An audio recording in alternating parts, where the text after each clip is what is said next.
Okunoonya akalulu k'obwa pulezidenti kukutte wansi ne waggulu bakira buli alamuza entebe y'obwa pulezidenti akanya kusuubiza balonzi n'okwamatiza nti yategera ebibaluma.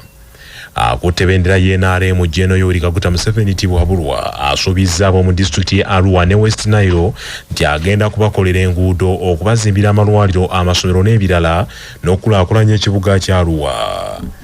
Museveni bino abyogeredde mu lukuŋŋaano lw'okunoonya akalulu lwakubye ku kisaawe kya goofu mu kibuga Arua. The next government is upgrade Olivu Health Center 3, Health Center 4 in Aivu East. Upgrade Lazebu Health Center 2, Health Center 3 in Aivu Sub-County. Out of the 3 constituencies, 2 have either Health Center 4 or a hospital. In Aivu Division East, which does not have a health center 4, it doesn't have a health center 4. Now, that is all part of social infrastructure. Ate omukulembeze w'ekibiina kya NUP Robert Kyagulanyi Ssentamu akangudde ku ddoboozi n'akukulumira gavumenti olw'okulemwa okugonjoola ensonga y'abasomesa abeediimye.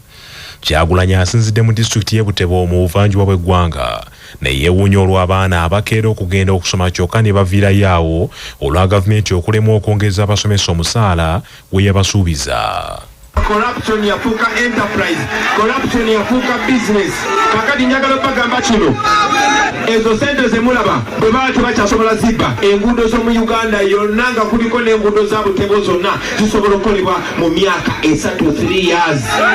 Biwano kubagamba nti abaana bamwe essaawa zino as we speak singa bana bantu baswala bandibadde bafuna ensonyi wakiri mu campaign ne baga etu campaigninga bagala bantu batuwa obululu abaana bagende ku ssomero.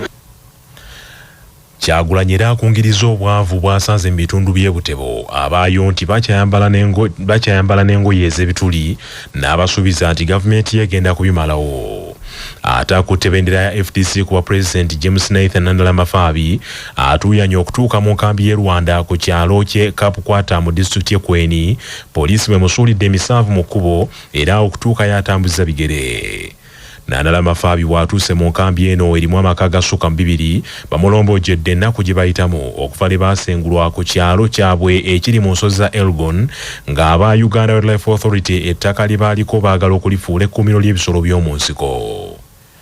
Bano babuulidde Nandala-Mafaabi nti tebalina kaabuyonjo ate tebakkirizibwa kusima zaabwe, tebalina masomero, malwaliro n'ebirala ebigasa omuntu wa bulijjo. Nandala-Mafaabi bano abasuubiza nti ebizibu ebibasoomooza waakubikolako singa banaamulonda n'afuuka omukulembeze w'eggwanga addako. You want to change. That's why I'm here. You saw the police never wanted us to come because they fear the government is the one fearing. This life should not be advertised. Allow Ugandans to have such life. We need to live with dignity. We need to enjoy our country. None of us applied to be born in Uganda. We all found ourselves in Uganda. So this is only one country we have. So I say one Uganda. So I come to you having left the police blocking us. Unfortunately, they forgot we have legs.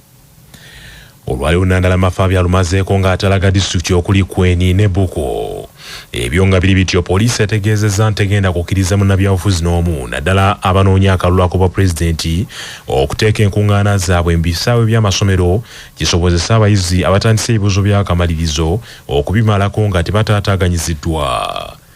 Abayizi ba siniya ey'okuna mu butongole batandise ebibuuzo byabwe by'akamalirizo olwaleero era poliisi egambye nti egenda kwogerezeganya ne bannabyabufuzi abalina ebifo nga biriko amasomero beewale okukubawo enkuŋŋaana bakyuse bafune ebifo ebirala.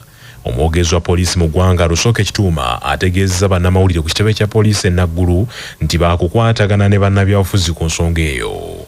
Tuulira baagala kukozesa ebisaawe by'omupiira oba ebisaawe by'okuzanyiramu eby'amasomero naye ate ebibuuzo nabyo bigenda mu maaso. Kyova olaba twabagamba nti ekifo kyonna ekigenda okukozesebwa kiba kyetaaga nga ttiimu organizingira politician oyo ne ttiimu zaffe za security n'abalala bonna abalina stakes. Politician nomala omanya nti abaana class muli balikola exams sikiwa tuyinza okuleeta ebidongo n'otandika okuba campaign.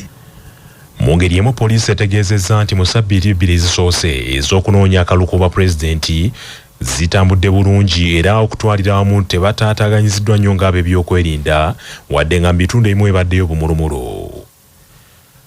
ng'abayizi ba siniya ey'okuna olwaliro batandise ebibuuzo byabwe eby'akamalirizo. Poliisi mu disitulikiti y'Emityana etandise omuyiggo ku mukulu w'essomero eyasolooza ensimbi ku bayizi kyokka n'atabawandiisa. Omusasi waffe James Kaana Sebuguzi kabituwe.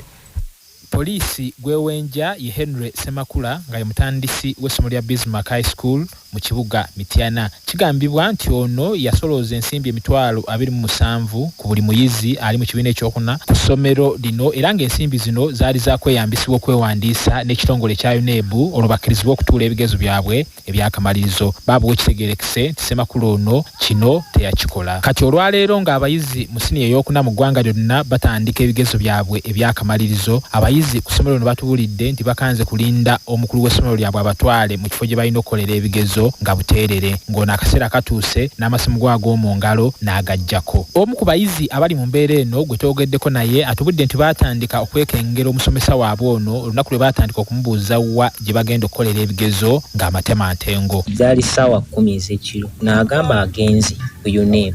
Kati zaali ziwera ssaawa 3 ez'okumakya n'asindika index number naye nga zigoberegana. Kati ne twebuuza index number ezigoberegana ate nga tetulina senta, tugenda tulya ku sente endala. Omusajja simu yaaye ayogerera poliisi mu bitundu bya Wamala SP Rachel Kawala atubulidde nti ensonga y'abaana bano bagitegeddeko dda. Ono yali abasuubiza okuba registeringa then bagende bakolere ekalangalo SS olw'okuba Bismarck High School teina UNEB center number. Tuguddewo omusango ogw'obubbi. Okusinziira ku nnambika y'ebisomesebwa empya bano boolekedde okudda mu siniya ey'okusatu omwaka ogujja. Ebyo nga bikyali bityo, gavumenti erangiridde olutalo ku bakulu b'amasomero abali ensimbi z'abayizi abeewandiisa okutula ebibuuzo by'akamalirizo era n'esaba bannayuganda bajjambeko okubalonkoma.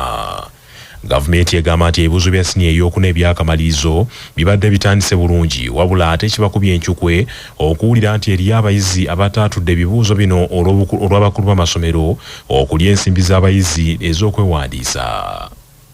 Minisita Ombeeza avunaanyizibwa ku matendekero aga waggulu ow'ekitiibwa Dr. John Kirizesto Muyingo asabye bannayuganda nti balonkome buli mukulu wa ssomero gwe bamanyi eyalya ssente z'abayizi avunaanibwe ng'amateeka bwe galagira. Abakwata ssente z'abayizi ne balimbalimba nti bagenda bawandiisa mu UNEB bakole ebigezo nekizuulibwa nti wazirya notazisasoyo mu UNEB, abantu abo mubanoonyeze mubampe mundagire we bali, poliisi ejja bakolako era amateeka gajja bakolako nga begateekeddwa okuba kubanga kyebakola ekyo kibumenyibwa amateeka ekitakkirizibwa mu Uganda.